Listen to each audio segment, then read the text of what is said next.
Hello বন্ধুরা, আজ আপনাদের কাছে মিক্সড ভেজ আর সুজি দিয়ে চপের রেসিপি নিয়ে এসেছি। ভেজ মানে ভেজিটেবল। তার জন্য আমি সুজি নিলাম একটা কাপের মাপ করে 1 কাপ, আর ওই কাপেরই মাপ করে নিচ্ছি দই, টক দই হাফ কাপের থেকে একটু বেশি, কিন্তু 1 কাপ না। এবার সুজি আর দইটা একসাথে একটু ভালো করে মাখিয়ে নেব। আগে মিক্সড করে নেব, তারপর ওতে আমি জল ঢালবো। এতে আপনাদের ঘরে যত রকম ভেজিটেবল আছে তত নিয়ে নেবেন। আমি এখানে গাজর নিয়েছি একটা ছোট সাইজের, একটুখানি ফুলকপি, ধনেপাতা একটু, ক্যাপসিকাম অর্ধেকটা, আর পেঁয়াজ একটা, আর টমেটো একটা বড় সাইজের। সব আমি গ্রেট করে নিয়েছি। পেঁয়াজ ছোট ছোট করে কুচি করে নিয়েছি, আর ক্যাপসিকামও ছোট ছোট কুচি করেছি, আর ধনেপাতাও। ওই কাপের মাপ করেই 1 কাপ জল দিয়ে দিলাম এবং ভালো করে ওটা মাখবো যেন একটাও লাম্পস না থাকে। খুব ভালো করে মেখে নেব। তারপর আধা ঘন্টার জন্যে রেস্টে রেখে দেবো, তাহলে সুজিগুলো ফুলে যাবে। মাখা হয়ে গেছে, এই দেখুন। এবার এটা আধা ঘন্টার জন্য রেখে দেবো। আধ ঘন্টা পর এবার ওই সুজিতে একটু আর জল দিলাম, কেন সুজিটা ফুলে উঠেছে, আর একটু জল মিলালাম। এবার এতে কয়েকটা জিনিস মেলাবো। প্রথমে ময়দা, 4 চামচ ময়দা মিলিয়ে দেবো।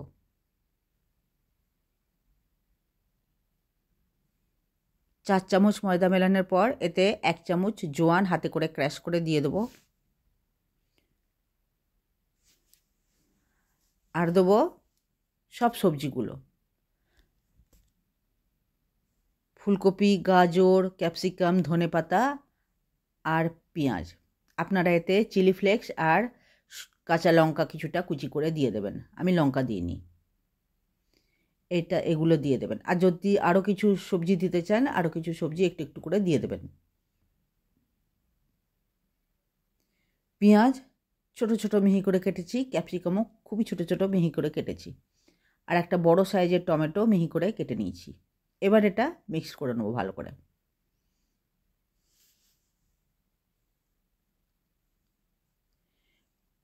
ভালো করে মিক্সড করার পর এতে মিলাবো নুন।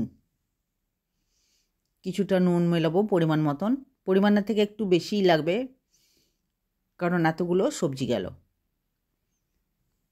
আর একটা সেদ্ধ করা আলু আমি ভালো করে গ্রেট করে রেখেছিলাম, তাও ওটা হাতে করে মিক্সড করে দিয়ে দিলাম। আর ওটাকেও ফের ওর সাথে ভালো করে মিক্সড করে দেবো। আলুটা দিলে ভালো করে বাইন্ড হবে, সেই জন্যে আলুটা দিয়ে দিলাম একটা ছোট সাইজের। এবার এতে দেবো একটু জল, মনে হচ্ছে একটু জলটা কম আছে, তাই জন্য আমি একটুখানি জল মিশালাম। এবার এতে একটু নুন মিলিয়ে দেবো।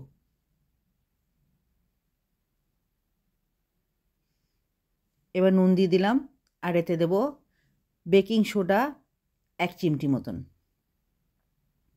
এবার এগুলো ভালো করে মিক্সড করে আবারও আমি 1 ঘন্টা মতন একে ছেড়ে দেবো রেস্টে।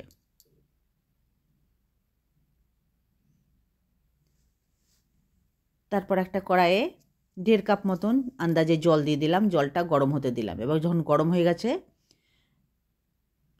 তখন আমি ওই মিশ্রণটা ওতে দিয়ে দিলাম। এবার ভালো করে ওগুলো মিক্স করে দেবো, আর ওতে 1 চামচ তেল দিয়ে দেবো। ঢেকে সেদ্ধ করব না, খোলা খোলা সেদ্ধ করব, কিন্তু কারণ সুজি তলায় লেগে যেতে পারে, সেই জন্য মাঝে মাঝে রেখে রেখে ঘেটে ঘেটে সেদ্ধ করব 10 মিনিট। এই দেখুন, যখন দেখবেন যে সুজি গাঢ় হয়ে গেছে আর তলায় লেগে যাচ্ছে, ততক্ষণ পর্যন্ত একে কুক করতে হবে। 15 মিনিট মতন আমি কুক করেছি। ভালো করে এটাকে সেদ্ধ করে নিয়ে ভালো করে নেড়ে চেড়ে নামিয়ে নিতে হবে।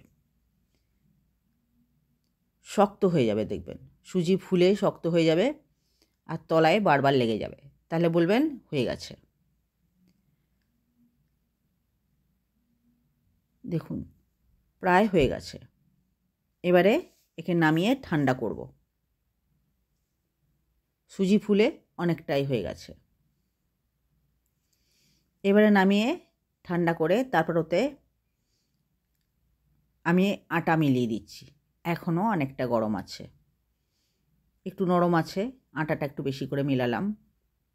যেমন বুঝবেন সেরকমই আটাটা মিলিয়ে ভালো করে সেনে নেবেন। আগে মাখানো যাচ্ছে না, খুব গরম আছে এখনও ভিতরটা। কোনো মতে মাখালাম, তারপর হাতটা ধুয়ে হাতে একটু তেল লাগিয়ে সব আগে এরকম করে বানিয়ে নিতে হবে, সাইজ করে চপ বানিয়ে নিতে হবে। তারপর আমি দেখাইনি, একটু আটা দিয়ে চপগুলোকে চারপাশে আটা লাগিয়ে নিতে হবে। এইভাবে সব কড়া চপ বানিয়ে নেব, তারপর ভাজবো। ভাজবার আগে চপগুলোকে ভালো করে আটা লাগিয়ে নিতে হবে, যেটা আমি এই ভিডিওতে দেখাইনি। তারপর তেলে দিয়ে ভাজতে হবে। আর যখনই চপটা বানাবেন হাতে তেল লাগাবেন না, তো হাতে সেটে যাবে। এভাবে সব কটা বানিয়ে নিই, তারপর দেখাচ্ছি ভাজবো। মা কড়াই বসিয়ে দিয়েছে তেল গরম হতে। আমার চপগুলো সব বানানো প্রায় হয়ে গেল। এবারে মা কড়াইয়ে চপগুলো একে একে দিয়ে দিয়েছে এবং উল্টে পাল্টে লাল করে ভাজবে। এইভাবে আপনারাও সুজি আর ভেজিটেবলের চপ বানিয়ে খেয়ে দেখবেন। আপনাদের যদি আমার রেসিপি ভালো লাগে তাহলে লাইক, শেয়ার, সাবস্ক্রাইব করে দেবেন। এবং আপনি যদি নতুন দেখছেন তাহলে লাইক, শেয়ার, সাবস্ক্রাইবের সাথে সাথে পাশে থাকা বেলটাও টিপে দেবেন। তাহলে আমি নতুন কোনো রেসিপি দিলে খুব সহজেই আপনার কাছে পৌঁছে যাবে। এই দেখুন, সব চপগুলোতেই আটা লাগিয়ে নিয়েছি। এই চপ টমেটো সস কিংবা ধনেপাতার চাটনি দিয়ে খেতে খুব ভালো লাগে। এভাবে আপনারাও করে খেয়ে দেখবেন এবং কমেন্ট করে আমায় জানাবেন কেমন হলো। ভালো লাগলে বন্ধুদেরও শেয়ার করে দেবেন। খেতে কিন্তু দারুণ লাগছে। আমি লঙ্কা দিয়ে নিই, আপনারা যখন মাখবেন তখন চিলি ফ্লেক্স এবং কিছুটা কাঁচা লঙ্কা কুচি করে দিয়ে দেবেন। খুবই পাতলা পাতলা কুচি করবেন।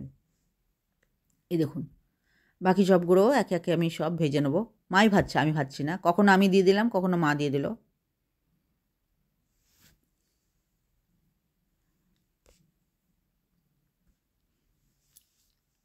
আপনাদের যদি আমার রেসিপি ভালো লাগে নিশ্চয়ই করে লাইক, শেয়ার, সাবস্ক্রাইব করতে ভুলবেন না। খুব লাল লাল করে ভাজবেন, তাহলে খেতে খুব ভালো লাগবে। এই চপ বানিয়ে বিকেলে চায়ের সাথে খেতে খুব ভালো লাগবে। বানিয়ে খেয়ে দেখবেন বিকেলে চায়ের সাথে বা সকালেও নাস্তার সাথে খেতে ভালো লাগবে। মুড়ি দিয়েও খেতে পারেন বা ডাল ভাত দিয়েও খেতে খুব ভালো লাগবে। দেখুন, মা তুলে দিল। একে একে সব চপগুলো ভাজা হয়ে গেছে। এভাবে আপনারাও করে খেয়ে দেখবেন। ভিডিও দেখার জন্যে আপনাদের অনেক অনেক ধন্যবাদ।